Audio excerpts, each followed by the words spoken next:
Hello everyone, આજે આપણે બનાવીશું નાયલોન ખમણ બજાર જેવા એકદમ સોફ્ટ જાળીદાર, ટેસ્ટમાં પણ પરફેક્ટ માપ સાથે મેં અહીંયા રેસીપી આપેલી છે નાયલોન ખમણ ઢોકળાની. તમે જોઈ શકો છો એકદમ સોફ્ટ જાળીદાર બનીને આપણા અહીંયા નાયલોન ખમણ બનીને રેડી થઈ ગયા છે ફ્રેન્ડ્સ.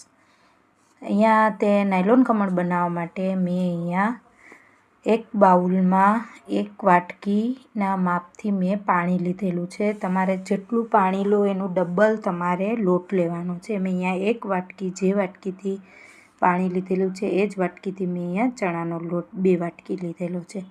1 વાટકી પાણી મેં એક બાઉલમાં લીધેલું છે. એમાં મેં 1 ચમચી લીંબુના ફૂલ, જે સાઇટ્રિક એસિડ આવે છે તે લીધેલા છે, અને 3 ચમચી મેં સાકર લીધેલી છે, 2 ચમચી મેં તેલ લીધેલું છે, અને પોણી ચમચી મેં આમાં નમક લીધેલું છે, મીઠું.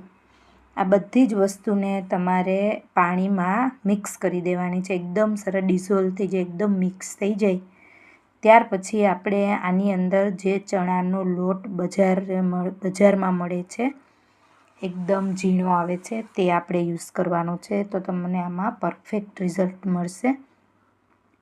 અહીંયા મેં ચણાનો લોટ આપણે એકદમ હંમેશા ચાળીને જ વાપરવાનો છે, એટલે જેથી ગાંઠા ના રહે અને એકદમ પરફેક્ટ આપણું નાયલોન ખમણ બનીને રેડી થાય, અને ઇન્સ્ટન્ટ આ ખમણ બનીને રેડી થાય છે ફ્રેન્ડ્સ. 15 મિનિટમાં તો આપણું ખમણ આ બનીને અહીંયા રેડી થઈ જાય છે. આ રીતે મેં 1 વાટકા પાણી પહેલાં લીધેલું છે, એની સામે મેં 2 વાટકા અહીંયા ચણાનો લોટ આ રીતે આપણે ચાળીને એડ કરવાનો છે. આ રીતે આપણે લોટ એડ કરીને હવે આપણે ચડાઈ જાય આ લોટ, ત્યાર પછી આપણે એને જે આપણે પાણી આ બાઉલમાં છે તેની સાથે મિક્સ કરી દેવાનું છે આ ચણાના લોટને. ત્યાર પછી આપણે આ બેટરને જે તેલને, પાણીને, મીઠું, ખાંડ અને જે લીંબુના ફૂલ મિક્સ કરેલું જે પાણી રેડી કરેલું છે તેને આપણે એની અંદર જ આપણે આ લોટ ચાળી લીધેલો છે, અને હવે સરસ રીતે મિક્સ કરી લેવાનો છે. તમે આમાં જોઈ શકો છો તે ધીમે ધીમે વિસ્કરની મદદથી, જેથી ગાંઠા ના રહે અને પરફેક્ટ મિક્સ થઈ જાય. અહીંયા મેં 1 વાટકીની ઉપર હજુ પણ મેં અડધો વાટકો પાણી એડ કરેલું છે, ત્યારે મારે આવું બેટરની કન્સિસ્ટન્સી રાખવાની છે. તમે જોઈ શકો છો. એટલે આપણે અહીંયા 2 વાટકા ચણાના લોટ સામે 1.5 વાટકો પાણીની જરૂર પડેલી છે. પહેલાં આપણે 1 વાટકો નાખવાનું છે, પછી આપણે જ્યારે મિક્સ કરીએ ત્યારે આપણે અડધો વાટકો બીજું પાણી એડ કરવાનું છે. હવે આપણું આ પરફેક્ટ બેટર બનીને રેડી થઈ ગયું છે નાયલોન ખમણ માટે. હવે એને ઢાંકીને આપણે થોડી વાર માટે 15થી 20 મિનિટ માટે રહેવા દઈશું. અહીંયા મેં આ કેકનું મોલ્ડ લીધેલું છે, તેની અંદર હું આ નાયલોન ખમણ બનાવીશ. એટલે તે પહેલાં આપણે એને ઓઇલથી ગ્રીસ કરી લેવાનું છે, અને ત્યાર પછી મારે અહીંયા મેં એક સ્ટીમર લીધેલું છે આ ઢોકળા બનાવવા માટે, નાયલોન ખમણ, અને અંદર ક્ષાર ના રહે તેના માટે મેં અંદર એક અડધું ફાડું લીંબુ મૂકેલું છે, અને એક સ્ટેન્ડ રાખેલું છે. નીચે મેં 3 ગ્લાસ પાણી એડ કરેલું છે, અને ઉપર આ રીતે આપણે પેલું જે મોલ્ડ લીધેલો છે કેક માટેનું, એની અંદર આપણે ઢોકળા બનાવવાના છે, તે અંદર મૂકીને આપણે એને થોડું વાર પ્રીહીટ કરી લેવાનું છે. અહીંયા 15થી 20 મિનિટ મારે થઈ ગઈ છે. હવે મેં અહીંયા ચમચીના 3જા ભાગનું મેં બેકિંગ સોડા જે આવે છે, આપણે સોડિયમ બાયકાર્બોનેટ, તે લીધેલો છે. ટાટાનો બેકિંગ સોડા આવે છે તે, અને મેં આ ચમચીને મદદથી અંદર થોડું પાણી એડ કરીને 1 ચમચી જેટલું, અને સરસ મિક્સ કરી લેવાનું છે પાણીમાં, અને ત્યાર પછી આ બેટરની અંદર આપણે આ સોડાને મિક્સ કરી લેવાનો છે. અને તમે જોઈ શકો છો કે એક જ ડાયરેક્શનમાં આને હલાવવાનું છે, અને બેટર આપણું થોડી વારમાં ફૂલીને ડબલ થઈ જાય છે. તમે અહીંયા જોઈ શકો છો એકદમ સરસ બબલ ઉપર આવી ગયા છે. આપણું બેટર ડબલ થઈ ગયું છે. હવે જે આ બેટર છે એ આપણે પ્રીહીટ કરવા જે સ્ટીમર રાખેલું છે તેની અંદર આપણે એડ કરી દેવાનું છે. તમે જોઈ શકો છો કે આપણું બેટર હતું એના કરતાં એકદમ ડબલ થઈ ગયું છે, અને બબલ્સ સરસ આવી ગયા છે. જેટલા બબલ્સ વધારે આવશે એટલી પરફેક્ટ આપણી આમાં જાળી પડીને રેડી થશે.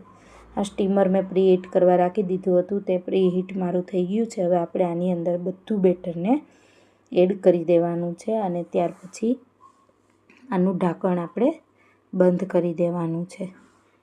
હવે અહીંયા મેં ઢાંકણ બંધ કરીને આપણે મીડિયમ ગેસ ઉપર આપણે એને 20 મિનિટ માટે કૂક કરી લેવાનું છે. અને ઉપર મેં આ રીતે આખા દાણાના 2 ફાડા કરી લીધેલા છે.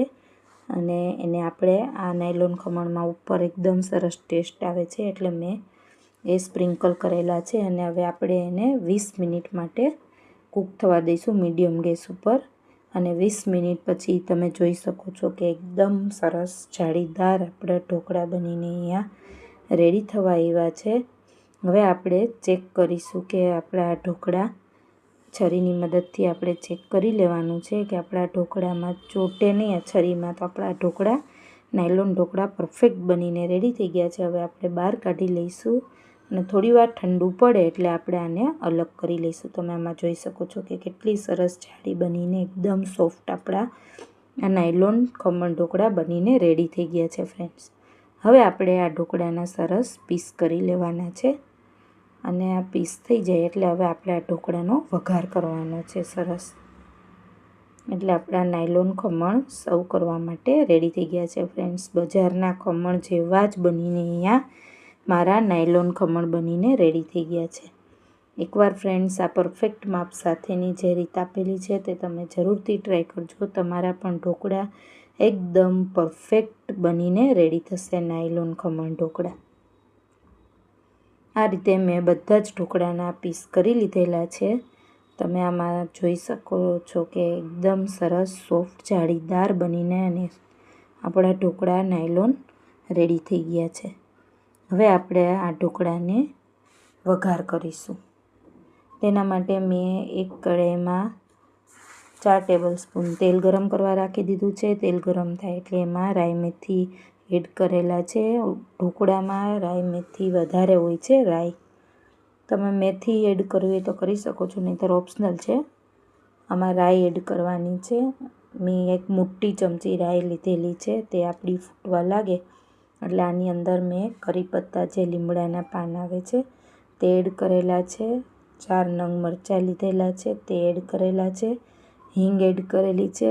હવે મેં અહીંયા ગેસ ઓફ કરી દીધો છે. હવે આપણો વઘાર સરસ થઈ ગયો છે. આની અંદર મેં ખાંડનું પાણી કરેલું છે. 1 ચમચી ખાંડ અને 2 ચમચી પાણી એડ કરીને એકદમ ડિઝોલ્વ થઈ ગયું, મિક્સ થઈ ગયું.